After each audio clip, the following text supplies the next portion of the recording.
नमस्कार दोस्तों, simplified GS English के यूट्यूब चैनल में मैं आपका दोस्त संजय आपका बहुत बहुत स्वागत करता हूं। दोस्तों आज हम बात करने जा रहे हैं हेल्पिंग वर्ब की। दोस्तों हेल्पिंग वर्ब जो है ये किसी भी टेंस की जान होती है, किसी भी सेंटेंस की सबसे महत्वपूर्ण चीज होती है।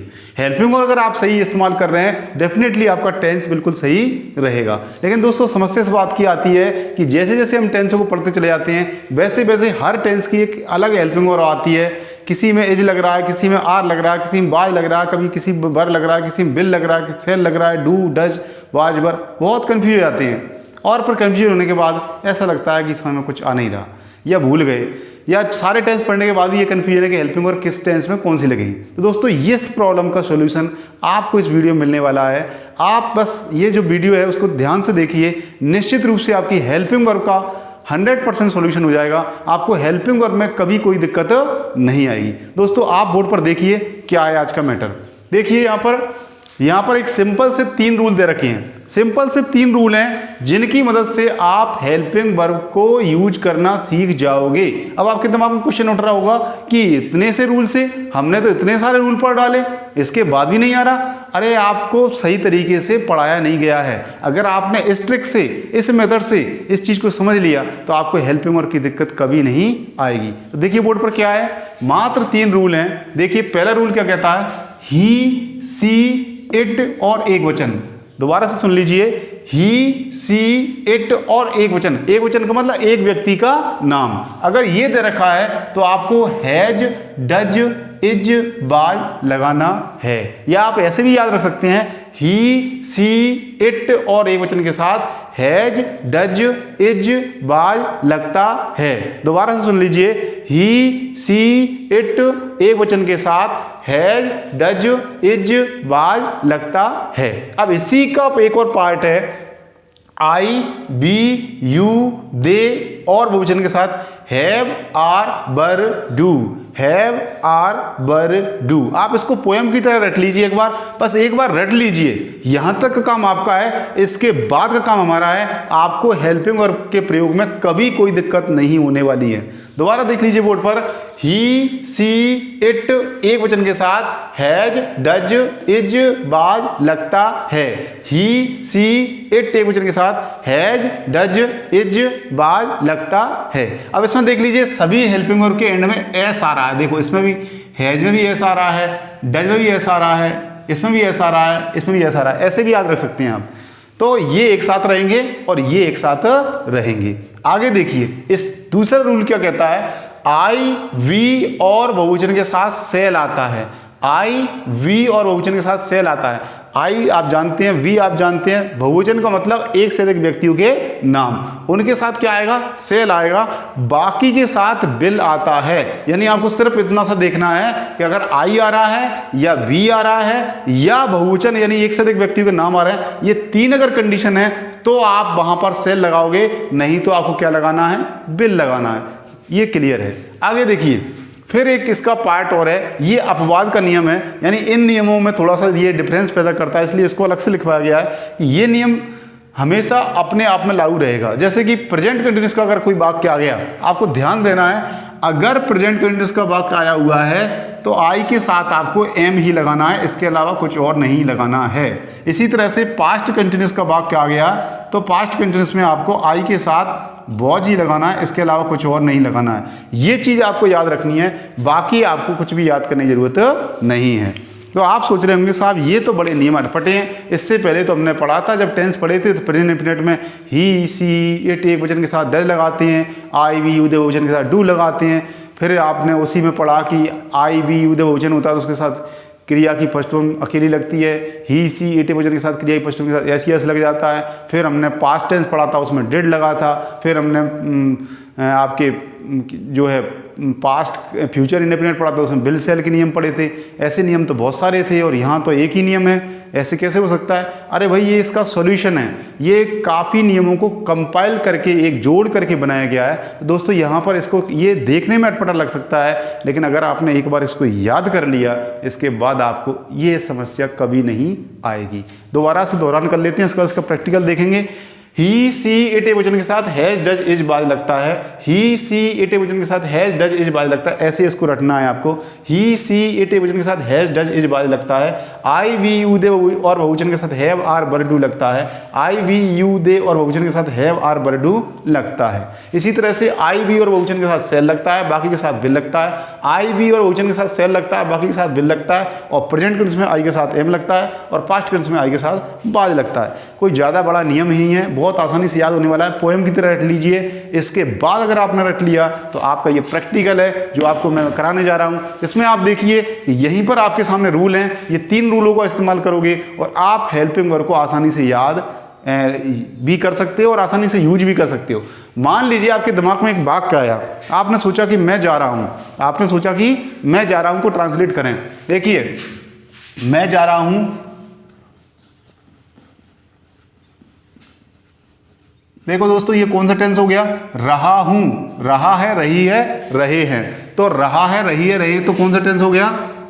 ये टेंस हो गया आपका हेल्पिंग वर्ब की पहचान की टेबल से आपको पता लग रहा है प्रेजेंट कंटिन्यूअस, क्योंकि वो आपको पहचान की टेबल पहले ही बता रखी है। टेबल में जाना है, एंड के वर्ड को देखना है और एंड का वर्ड जो कह रहा है उसी हिसाब से टेंस बनता है। रहा है, रही है, रहा हूं, तो ये कौन सा हो गया? Present continuous. प्रेजेंट कंटिन्यूअस में हेल्पिंग वर्ब क्या लगती है? इज, एम और आर। क्या लगती है? इज, एम और आर। सब्जेक्ट क्या है? मैं को क्या बोलते हैं? आई।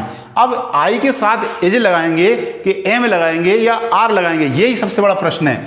अब जरा ध्यान दीजिए, आप इज, एम, आर लगाने वाले हैं। इज, एम, आर लगाने से पहले देखिए रूल क्या कहता है।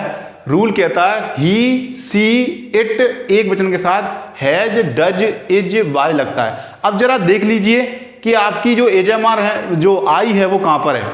आई इधर तो नहीं है, ऊपर वाले रूल में तो ही नहीं है, तो आई फिर देखने के लिए हम कहाँ जाना पड़ेंगे? नीचे जाना पड़ेगा। तो देखो आई यहाँ पर है, आई ये रहा और आई के साथ यहाँ पर क्या आ रहा है? देखो उनमें से तीनों में से आई के साथ इसमें आ रहा है आर। आपने देखा इसमें क्या आ रहा है? आर।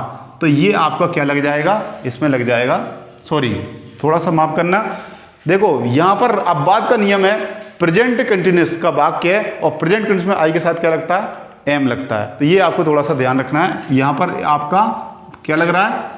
ये आपका अब बात का नियम लग रहा है। चलो एक उदाहरण और ले लेते हैं। मान लीजिए वह जा रहा है, वह जा रहा है, ये वाक्य आपको बनाना है। वह जा रहा है, रहा है, रही है, रहे हैं, कौन सा टेंस है? Present continuous. आपने बताया पहचान की टेबल में देख के बताया प्रेजेंट कंटिन्यूअस। अब देखो वह जा रहा है, वह जा रहा है, तो देखिए सब्जेक्ट क्या होगा उसका? ही। अब प्रेजेंट कंटिन्यूअस में हेल्पिंग वर्ब क्या लगती है? इज, एम और आर। अब इन तीनों में से क्या लगाएंगे? देखिए ध्यान से, ही सब्जेक्ट है। क्या सब्जेक्ट है? ही। तो ही इधर देखो कहां आ रहा है? ही आ रहा है इधर ऊपर, इस रूल में आ रहा है। ही, सी, इट और एक वचन के साथ हैज, डज, इज, वाज लगता है। अब उन तीनों में से क्या आ रहा है? देखो उन तीनों को देखिए उधर, आपको केवल ये देखना है कि वो सब्जेक्ट कौन से नियम में आ रहा है और हेल्पिंग वर्ब कहां मैच हो रही है, ये आपको ध्यान देना है। देखिए सब्जेक्ट क्या है? सब्जेक्ट है ही, तो ही कहां पर आ रहा है? इस रूल में आ रहा है। अब देखो उस तीनों में से कौन सी हेल्पिंग वर्ब आ रही है? उन तीनों में से हेल्पिंग वर्ब आ रही है इज। तो ये मैच कराना है मात्र आपको। ही के साथ कौन मैच हो रहा है? इज मैच हो रहा है, तो इसका आंसर क्या हो जाएगा? इज। यानी आपको रटने की आवश्यकता नहीं है, ज़्यादा दिमाग लगाने की आवश्यकता नहीं है, केवल मिलान करना है। आप आगे और एग्जांपल देख सकते हैं, जैसे वह जाएगा, वह जाएगा, ये वाक्य मान लीजिए। आप देखिए गा, गी के एंड में आ रहा है, कौन सा टेंस हो गया? Future indefinite. आपने कैसे पता लगाया? क्योंकि वाक्य के एंड में क्या दे रखा? गा, गी, गे। गा, गी के दे रखा तो फ्यूचर इंडेफिनेट, क्योंकि पहचान की टेबल कहती है, पहचान की टेबल बता रही है आपको। तो ये देख लीजिए आप, पहचान की टेबल के अनुसार फ्यूचर इंडेफिनेट। अब फ्यूचर इंडेफिनेट की हेल्पिंग वर्ब क्या होती है? विल या सेल। अब ये आपको हेल्पिंग वर्ब का पता कहाँ से चल रहा है? हेल्पिंग वर्ब का पता चल रहा है हेल्पिंग वर्ब की टेबल से। टेबल में जाके देखिए फ्यूचर इंडेफिनेट में क्या आता है? विल या सेल। अब आपको ये तो पता लग गया कि विल या सेल आता है, आप दोनों में से क्या लगाएं? समस्या आपके सामने ये है। तो देखिए रूल, देखिए रूल नंबर 2 पे जाना पड़ेगा। विल सेल का रूल 2 नंबर पे है। तो देखिए विल या सेल इस 2 नंबर के रूल में आ रहा है, तो वह जाएगा। तो देखिए आई, वी और बहुवचन, यानी आई या तो आई हो या फिर वी हो या फिर बहुवचन हो, उसके साथ क्या लगाओगे, उसके साथ लगाएंगे सेल, और बाकी के साथ क्या लगाओगे, बिल। तो देखो ना तो ये या सब्जेक्ट क्या, वह को क्या बोलते हैं, ही। तो ना तो ये आई है, ना ये बी है और ना ये बहुवचन है, तो ये तो ही है, तो उसके साथ क्या लगा दोगे आप, बिल लगा दोगे आंख मीच करके। कहने का मतलब ये है कि आई, वी और बहुवचन आता है तो सेल लगाओगे, बाकी सब में आपको बिल लगाना है बिना सोचे समझे। इसके बाद देखिए, मान लीजिए कोई वाक्य है, वह जा रहा था, वह जा रहा था, ये वाक्य है, इसको आपको ट्रांसलेट करना है, आपको इसकी हेल्पिंग वर्ड लगानी है। देखिए सबसे पहले रहा था, रही थी, रहे थे। तो दोस्तों रहा था, रही थी, रहे थे कौन सा टेंस हो गया, पास्ट कंटिन्यूअस, पास्ट कंटिन्यूअस। अब पास्ट कंटिन्यूअस दे रखा है तो देखिए ये है, अब सब्जेक्ट इसका क्या, वह को क्या बोलते हैं, ही। अब पास्ट कंटिन्यूअस है तो हेल्पिंग वर्ब क्या लगेगी, वॉज या बर, बाज या बर। अब देखिए दोस्तों वाज या बर दे रखा है तो हमको मैच कराना है, ये ही किधर आ रहा है, देखो ही आ रहा है ऊपर वाले रूल में, ध्यान से देखिए ऊपर वाले रूल में ही आ रहा है, ही, सी, इट एक वचन के साथ। अब इसमें से क्या आ रहा है, देखो यहां पर आप चारों में से भी देखो, उन्हें दो में मैच कराना है, ये आपको देखना है बाज या बर में से, और ये ही मैच कहाँ हो रहा है, देखो ही ऊपर आ रहा है, आप देख पा रहे हैं ही ऊपर वाले रूल में आ रहा है। एक तो आपको ये चीज़ देखनी है कि सब्जेक्ट कहाँ पे आ रहा है, और दूसरी चीज़ आपको ये देखनी है कि बाज बर में से क्या आ रहा है। देखो यहाँ पर बाज बर में से बाज आ रहा है तो आप क्या लगा देंगे, बाज लगा देंगे, इसमें कोई दिक्कत आपको नहीं होनी चाहिए। चलो और उदाहरण ले लेते हैं आपके कंसेप्ट को क्लियर करने के लिए, इनको थोड़ा साफ कर लेते हैं। आप चाहो तो स्क्रीनशॉट ले सकते हैं इसका, आपको 5 सेकंड का टाइम दिया जा रहा है।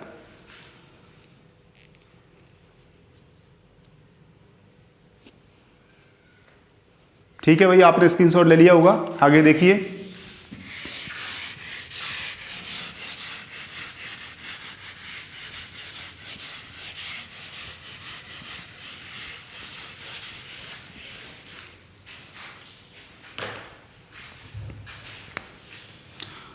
आपके दिमाग में एक वाक्य आया, वह खाना खा चुका होगा। ये आपके दिमाग में एक वाक्य आया कि साहब मैं इसमें क्या हेल्पिंग वर्ड लगाऊंगा। तो सबसे पहले तो आपको वाक्य को पहचानना है। तो वाक्य देखिए, चुका होगा, चुकी होगी, चुके होंगे, कौन सा टेंस हो गया, आपका टेंस हो जाएगा फ्यूचर परफेक्ट। ये कैसे पता लगा, ये आपको बता रही है पहचान की टेबल। अगर आपने पहचान की टेबल अच्छी तरह से याद कर रखी है तो आपको कोई दिक्कत नहीं आएगी। अब नंबर 2 पर बात आती है कि फ्यूचर परफेक्ट में हेल्पिंग वर्ड लगती कौन कौन सी हैं। तो हेल्पिंग वर्ड की टेबल से पता लगाएंगे तो आपको पता लगेगा कि फ्यूचर परफेक्ट में आता है विल हैव या सेल हैव, विल हैव या सेल हैव, विल हैव या सेल हैव। अब समस्या इस बात की है कि इन तीनों में, दोनों में से क्या लगाएं, विल हैव लगाएं कि सेल हैव लगाएं। देखिए दोस्तों, विल सेल का रूल नंबर 2 है, आपको रूल नंबर 1 में जाना ही नहीं है। फिर विल सेल की बात आ जाती है तो आपको रूल नंबर 2 की तरफ जाना है सीधे सीधे। रूल नंबर 2 क्या कहता है, आई, वी और बहुवचन के साथ सेल लगता है, बाकी सबके साथ विल लगाना है। या तो आई हो या फिर बी हो या फिर बहुवचन हो, उसके साथ आपको सेल लगाना है, बाकी सबके साथ क्या लगाना है, विल लगाना है। सब्जेक्ट क्या है यहाँ पर, देखिए सब्जेक्ट यहाँ पर ही है, ना तो ये आई है, ना ये बी है और ना ये बहुवचन है, तो इसके साथ क्या लगेगा, इसके साथ विल लगेगा। अगर आई भी और बहुवचन आता तो सेल लगता। बड़ा इजी है इसको तो बनाना। ठीक है, आगे चले, देखिए एक और उदाहरण देखो, यहां पर दे रखा है